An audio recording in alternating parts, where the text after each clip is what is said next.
योगन विधि का एक और हम सवाल देख लेते हैं। हमें दिया है समीकरण नंबर 1 और ये क्या दिया है समीकरण नंबर 2।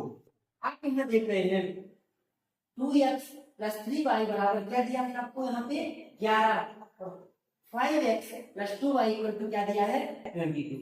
अगर आप इसको देखेंगे 2x प्लस 3y बराबर 11, 5x प्लस 2y बराबर 22, इन दोनों में x का गुणांक अलग अलग है।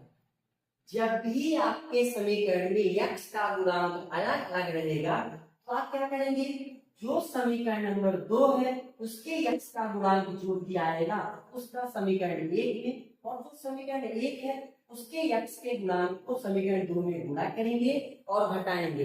गुणा क्यों करते हैं हम, क्योंकि हमें समीकरण 1 और 2 में x के गुणांक को बराबर करना है। यहाँ अगर 2 है, 2 का होगा 5 में कर देंगे ये भी 10x हो जाएगा, और ये 5 लिखा है 5 का होगा 2 से कर देंगे ये भी 10x हो जाएगा। लेकिन 5 का होगा 2 से नहीं होगा, 5 का होगा इस पूरे समीकरण में होगा, ये 2 का होगा इस पूरे समीकरण में होगा। इसके बाद हम घटाएंगे तो हम लिखते हैं समीकरण 1 में 5 का और समीकरण 2 में 2 का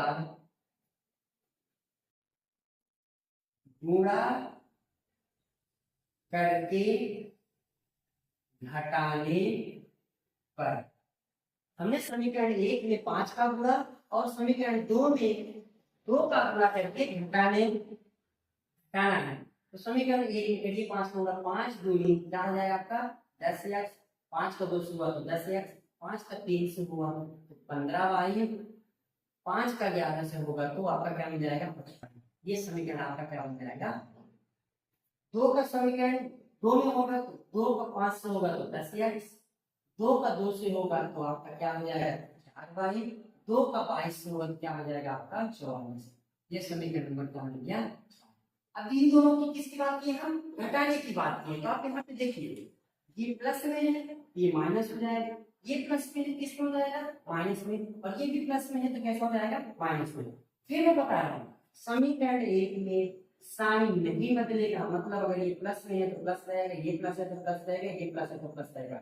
साइन बदलता है किसका, समीकरण को दूसरा लिखा रहता है। क्यों, क्योंकि इसमें हम इसको घटाने की बात कर रहे हैं। तो अगर इसमें माइनस का गुणा होगा जो भी प्लस में है वो माइनस हो जाएंगे और जो माइनस है वो प्लस में हो जाएंगे। देखिए इन दोनों का गुणांक सेम है तो ये दोनों प्लस माइनस में भी दिख रहे हैं तो कट गए। अब 15y यहाँ प्लस में है और 4y कैसे है यहाँ पे माइनस में, तो 15y में आपका 4y घटेगा तो आपको मिलेगा 9y। और यहाँ पे देखिए 55 कैसा है प्लस में है, 44 कैसा है आपका माइनस में है। 55 में अगर 44 घटेगा, सॉरी 15 में 4 घटेगा तो आपका आएगा 11y। 55 में 44 घटेगा तो आपको आएगा 11, क्योंकि 15 प्लस में था 4 माइनस में है, 15 में 4 घटेगा तो क्या बचेगा 11y। 55 में 44 घटेगा तो आपका क्या आएगा 11, क्योंकि 55 प्लस में है 44 माइनस में। अब हमें देखिए y बराबर 11 को पहले से धर दिया है, 11 गुणे में कहा जाएगा कटेंगे और 11 में 11 को भाग देने की क्या आ जाएगा आपका 1। y बराबर हमें क्या मिल गया 1, y बराबर 1। अब y का मान कहाँ रखना है, मैंने आपको बताया y का मान समीकरण 1 में रखने पर जो हमारा समीकरण 1 है वहां पे हम y का मान रखेंगे तो हमें x का मान मिल जाएगा। तो हम क्या करते हैं 2x वही लिखा है 3 वही लिखा, y की जगह 1 रखेंगे बराबर में आएगा आपका 2x वही है 3 का 1 से गुणा होगा 3 बराबर आ गया आपका 2x नहीं रहेगा बराबर 11 वही रहेगा, बराबर की जगह 3 प्लस में है बराबर के उधर जाएगा तो माइनस में। क्यों, क्योंकि चर पद एक तरफ रहेगा अचर एक तरफ रहेगा। अब 2x नहीं रहेगा 11 और 3 के बीच में माइनस, तो 11 में 3 घटेगा तो आपको क्या मिल जाएगा 8।